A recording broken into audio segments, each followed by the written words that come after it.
John the Baptist had been telling King Herod the truth about God's commands and how Herod had disobeyed them. Herod didn't like John's message, so Herod had John arrested and put in prison. Herodias, Herod's wife, also didn't like John's message. She held a grudge against John and wanted to put him to death. While John was in prison, he sent a message to Jesus. He said, "Are you the one who is to come? Or should we expect someone else to be the Messiah?" Jesus replied to the messengers, "Go and tell John what you have seen and heard.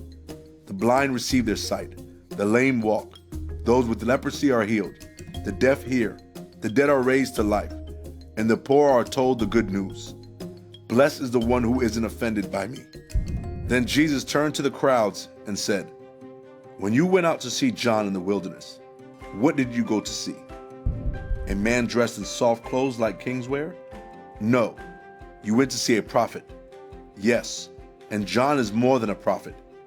He is the one the prophet Malachi spoke of when he said, 'See, I am sending my messenger ahead of you. He will prepare your way before you.'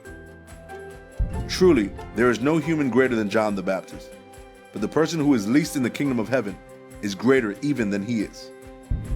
Later, King Herod had a birthday party. When Herod's niece danced for the king and his guests, Herod was pleased and promised to give her anything she wanted. The girl went to her mother, Herodias, for advice, and her mother told her to ask for Herod to kill John. So Herod ordered for John to be killed. When John's disciples heard this, they took John's body and placed it in a tomb. When faced with suffering, John was reminded that Jesus is the Messiah, who had come to bring the good news of salvation. Followers of Jesus will face troubles, but they have hope. Everyone who trusts in Jesus for salvation will live in his kingdom forever.